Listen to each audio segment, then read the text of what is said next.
Welcome to the So You Missed Church podcast. We are happy to have you here with us today. Happy Monday to you. This is Clint Daly, and I'm hoping that if you went to church this week, you got something from it. But if you missed church this week, or maybe you couldn't go, maybe you didn't want to go, maybe you didn't even miss it that much, that we can still help you get your week started in a positive way. A blind man, an amputee, and a paralyzed man in a wheelchair are flying back with the USA team from the Paralympic Games in the Middle East when their plane crashes in the Sahara Desert, and those three are the lone survivors. They are now stranded in one of the largest and hottest deserts on the planet. And day after day, they wait for someone to come rescue them, but no one does. Of course, they start to get real thirsty. They start to get real hungry. They decide to go seeking water. Of course, he only has one arm, but the amputee leads the way. And the blind man is pushing the guy in the wheelchair. And eventually, they happen upon an absolute desert paradise oasis. And they go up to the water, and the amputee leader goes into the water first. He cools himself down. He drinks as much water as he can take in. And amazingly, when he walks out the other side, lo and behold, he has a brand new, fully functional arm. He's so excited. He encourages his friends, get in the water. Maybe you will be healed like I was. So the blind man offers to push the guy in the wheelchair, but he gets refused. The paralyzed man says, no, you go first. I need to do this myself. So the blind man dives in the water.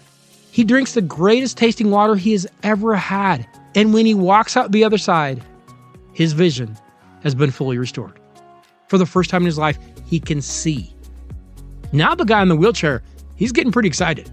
He starts pushing with all his might, and it's not easy. He's in the sand, but he wants to do this by himself. So he waves his friends away, and he rolls himself into the water alone. He cools himself down. He drinks as much water as he can, and he wheels out the other side. And when he comes out the other side, he looks down in amazement to find that he has received 2 brand new tires. Now, here's my question for you this week. Who lifts you up?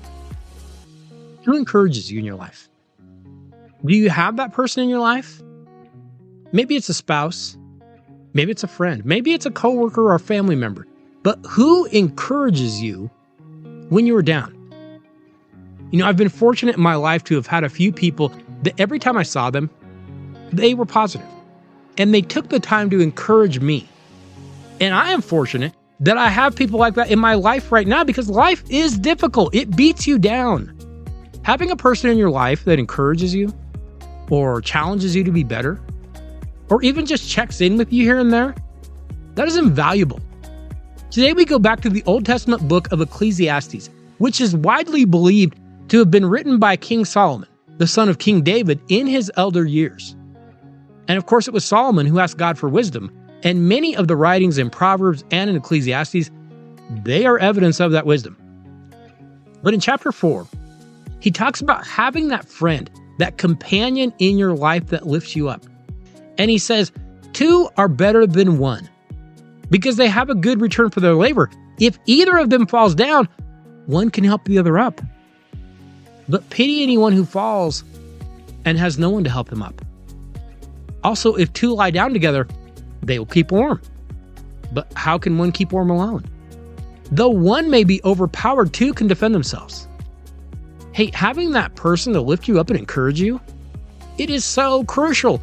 Those relationships should be valued.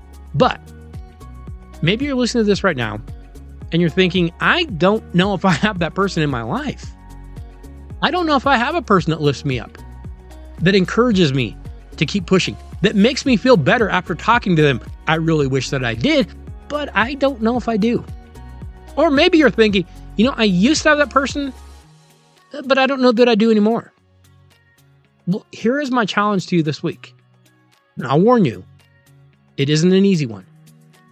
So many times, no one knows the cauldron that could be boiling in our brains.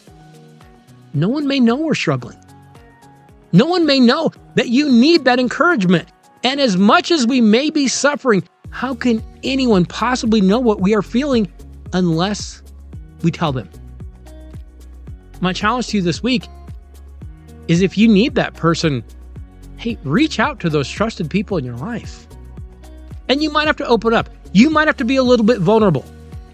And you might have to say, hey, I've been having a few tough days and I really need a win. But you just might be surprised at what you will get in return. It might not only change your day, it might change your week, your season, and your relationship. And just as important, it might serve to motivate you to also reach out and help others in that same situation. Hey, we all know the holidays can be a challenging time of year. My challenge to you this week is lift each other up. And if you need that lift yourself, don't expect someone to read your mind. You don't have to do everything yourself. Don't be afraid to ask for help. Hey, remember, you can always contact us at youmisschurch@gmail.com. Feel free to reach out to us because we do want to be a source of encouragement to you. You can follow us on Facebook or X at YouMissChurch, and you can subscribe to the podcast pretty much anywhere podcasts are hosted, or just go over and find us on YouTube. Hey, I wish you all a very happy Monday, and I hope that you have a great week.